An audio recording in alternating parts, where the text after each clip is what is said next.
ప్రభువును ప్రియ రక్షకుడైన దేవుని పేరట మీ అందరికీ శుభాభివందనములు తెలియజేసుకుంటున్నాను. జీసస్ ను క్రియేషన్ మినిస్ట్రీస్ ద్వారా ఈ రీతిగా ప్రతిరోజు అనుదిన ఆహారమును మీతో పంచుకోవడానికి దేవుడిస్తున్న కృపను బట్టి దేవునికి అనలేని కృతజ్ఞతలు. వాక్య ధ్యానంలోనికి మనం వెళ్దాము. ఎఫెసీయులకు రాసిన పత్రిక 5వ అధ్యాయము 33వ వచనం. మీలో ప్రతి పురుషుడును తనను వలె తన భార్యను ప్రేమింపవలెను, భార్య అయితే తన భర్త యందు భయము కలిగి ఉండినట్లు చూచుకొనవలెను. మన జీవితంలో సంవత్సరములు వెంబడి సంవత్సరములు గతించిపోతూ ఉన్నాయి. కానీ రాతి బండలుగా మారిన మన జీవితాల్లో మాత్రం ఏ మార్పు లేదు.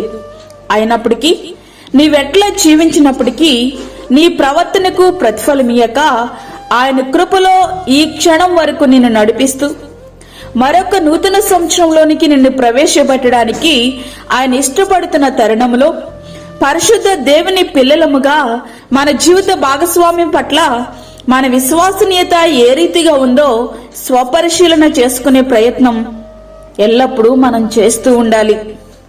గృహస్థ జీవనము ప్రశస్తమైనది, పరిశుద్ధమైనది. అది తుది శ్వాస వరకు పరిశుద్ధముగానే కాపాడుకోవాలి. భార్య తన స్వంత పురుషునికి మాత్రమే అనగా తన భర్తకు మాత్రమే లోబడి ఉండాలి. పరాయి పురుషులకు లోబడకూడదు. భర్త తన స్వంత స్త్రీని మాత్రమే ప్రేమించాలి అనగా తన భార్యకు దక్కాల్సిన ప్రేమ పరాయి స్త్రీల పాలు కాకూడదు. భార్య ముందు లోబడాలా, భర్త ముందు ప్రేమించాలా, ఏది ముందు జరగాలి అనేది మనకు వస్తున్నటువంటి ప్రశ్న. ఏది ముందు కాదు, రెండు ఏకకాలంలో జరగాలి. అట్లాంటి గృహస్థ జీవనం భూమి మీద ఒక పరలోకంలా ఉంటుంది. అయితే మన కుటుంబాలు నరకప్రాయం అవుతున్నాయి అనంటే తప్పకుండా ఇద్దరిలో ఎవరో ఒకరి లోపం ఉండి తీరుతుంది. భార్యాభర్తలు జీవితాంతం ఒకే చోట కలిసి జీవించడమే వాక్యానుసారము. మన ఆర్థిక పరిస్థితుల దృష్ట్యా ఒకవేళ కొంతకాలం దూరముగా జీవించవలసినప్పటికీ మన యథార్థతను కోల్పోవడానికి వీల్లేదు.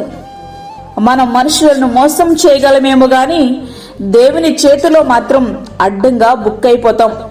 కొన్ని సందర్భాలలో నేను అందరినీ మోసం చేయగలుగుతున్నానని నీవు సంబరపడినా నీ మనసాక్షి మాత్రం అనుక్షణం నీ మీద నేరస్థాపము చేస్తూనే ఉంటుంది. సమాధానం కోల్పోయిన విషయం నీకు స్పష్టంగా తెలుస్తుంది. అయినప్పటికీ ఎంతకాలం మనసాక్షిని చంపేసి నీకు నచ్చినట్లుగా నీ జీవితాన్ని నువ్వు కొనసాగించగలవు? ప్రియ స్నేహితుడా, వాక్యం అంటున్నటువంటి ప్రియ దేవుని బిడ్డ, నీకు నచ్చినట్లుగా నీవు జీవిస్తున్నప్పటికీ ఆయన కృపలో నిన్ను కాచి కాపాడి మరొక నూతన సంవత్సరంలోనికి నిన్ను ప్రవేశపెట్టడానికి ఆయన ఇష్టపడినాడు. ఆయన కృప ఉగ్రతగా మారితే తట్టుకోవడం నీ తరం కాదు. ఒక క్షణం ఆగి ఆలోచించు. నీ జీవితాన్ని సరిచేసుకుని రోత జీవితాన్ని పాతిపెట్టి సమాధానముతో నూతన సంవత్సరంలో నీ జీవితాన్ని కొనసాగించు. అప్పుడు నీ జీవితం ధన్యకరమవుతుంది. నీ కుటుంబం చిన్న పరలోకంగా ఉంటుంది. ఆ రీతిగా మన జీవితాలు సిద్ధపరచుకుందాం. అట్టి కృపా ధన్యత ప్రభువు మనకి అనుగ్రహించునుగాక. ఆమేన్. వాక్యమైనటువంటి ప్రియ దేవుని బిడ్డ, ప్రార్థనలో ఏకీభవించు. పరిశుద్ధమైన తండ్రి, ప్రేమగల యేసు ప్రభువా, శ్రేష్టమైన మరి యొక్క దినం మా జీవితంలో మీరు అనుగ్రహించారు. నీకు వందనాలు.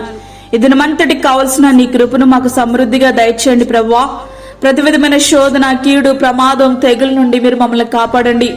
ఈ భయంకరమైన దినాలలో మాకు మా కుటుంబాలకు తగు భద్రతను దయచేయండి ప్రభువా. మా కుటుంబాలకి నాయకుడిగా సమస్తము నీవే ఉండి పరిపాలించండి, నడిపించండి. అదే రీతిగా వాక్యమైన ప్రతి ఒక్క బిడను దర్శించండి ప్రభువా. నీ యొక్క వాక్యం వారిలో నూరంతలుగా ఫలించుటకు సహాయం చేయండి. అదే విధంగా దూరదేశంలో ఉండి ఈ వాక్యముని విని ప్రార్థనలో ఏకీభవిస్తున్నా నీ బిడ్డలందరినీ మీరు బలపరచండి ప్రభువా. చిన్న పరలోకం వలె మా కుటుంబంలో ఉండుటకు సహాయం చేయండి ప్రభువా. ప్రతి ఒక్క కుటుంబాన్ని మీరు దీవించండి, ఆశీర్వదించండి. నీ కృప సమృద్ధి చేత నింపండి. ఏ శోధన, ఏ కీడు, ప్రమాదము, తెగులు మా కుటుంబాలకు వాటిల్లకుండా నీ యొక్క అమూల్యమైన కంచె మా గృహాల చుట్టూ ఉంచి బలపరిచి, మాకు కాదు యెహోవా, మాకు కాదు, సమస్త మహిమ ప్రభావములు మీకే ఆరోపించుకుంటూ యేసు పరిశుద్ధ నామమున అడిగి వేడుకుంటున్నాము తండ్రి. ఆమేన్. ఈ యొక్క వర్తమానములు మీ బంధువులకు, మీ స్నేహితులకు షేర్ చేయండి. దేవుని పనిలో మీరు కూడా పాలిభాగస్తులు కండి. అదే విధంగా మీ ప్రార్థన అవసరతలు మాకు తెలియచేయండి. మా ఫోన్ నంబర్ 9177377559. దేవుడు మిమ్మును మీ కుటుంబమును దీవించునుగాక. ఆమేన్. దేవుని సేవలో మీ సహోదరి అన్నామణి సాల్మన్.